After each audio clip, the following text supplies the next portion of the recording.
ముగిసింది. Exit polls ఫలితాలు వచ్చేశాయి. 5 రాష్ట్రాల్లో ఎవరు ఎక్కడ అధికారంలోకి వస్తారో సర్వేలు తేల్చేశాయి. ఇంతకీ అవే నిజమైతే ఈ ఫలితాలు ఏం చెప్పబోతున్నాయి? వరుస దెబ్బల తర్వాత కమలం కోలుకున్నట్లేనా? హస్తం పరిస్థితి ఏంటి? రాహుల్ ముందున్న సవాళ్లేంటి? బెంగాల్లో మరోసారి మమత దూకుడు, అసోంలో కమల వికాసం, కేరళలో లెఫ్ట్ ఫ్రంట్, తమిళనాడు పుదుచ్చేరిలో డీఎంకేదే విజయమని ఎగ్జిట్ పోల్స్ చెబుతున్నాయి. వీటిని విశ్లేషిస్తున్న పరిశీలకులు ఏ పార్టీ పరిస్థితి ఏంటన్న దానిపై లెక్కలు వేస్తున్నారు. ముఖ్యంగా ఎగ్జిట్ పోల్స్ నిజమైతే కాంగ్రెస్ కు గట్టి ఎదురుదెబ్బ తగిలినట్లేనని విశ్లేషిస్తున్నారు. ఈశాన్య భారతంలో కాంగ్రెస్ కు ప్రాతినిధ్యం ఉన్న పెద్ద రాష్ట్రం అసోం. అది ఇప్పుడు హస్తం చేయిచారిపోతోందంటున్నాయి ఎగ్జిట్ పోల్స్. పైగా అక్కడ తొలిసారి కమల వికాసం కాంగ్రెస్ కు ఇబ్బంది కలిగించేదే. ఇక వెస్ట్ బెంగాల్లోనూ కొన్ని స్థానాలు మెరుగుపరుచుకుందామని కాంగ్రెస్ చేసిన ప్రయత్నాలు ఫలించేలా కనిపించడం లేదు.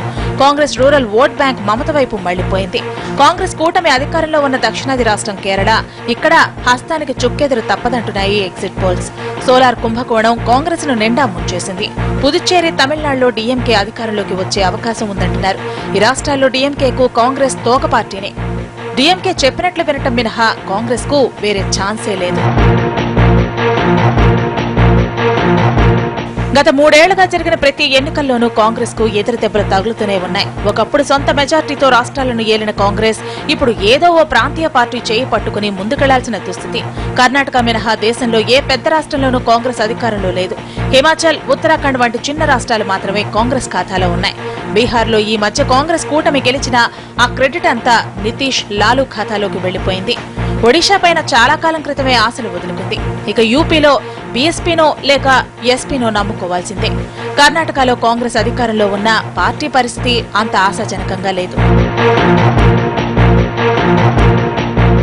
ఢిల్లీ, బీహార్ ఎన్నికల్లో కమలానికి తగిలిన ఎదురుదెబ్బల నుంచి ఉపశమనం ఈ ఫలితాలతో కలుగుతుందని విశ్లేషకులు చెబుతున్నారు.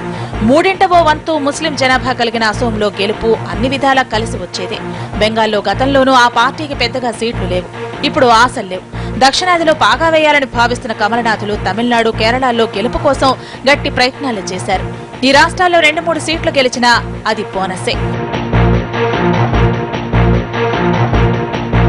మొత్తానికి ఎగ్జిట్ పోల్ ఫలితాలు కమలంలో జోష్ నింపేలా ఉంటే కాంగ్రెస్ కు మాత్రం షాక్ ఇచ్చేలా కనిపిస్తున్నాయి. ఏ పార్టీ పరిస్థితి ఏంటన్నది తేలాలంటే ఎల్లుండి వరకు వేచి చూడాల్సిందే.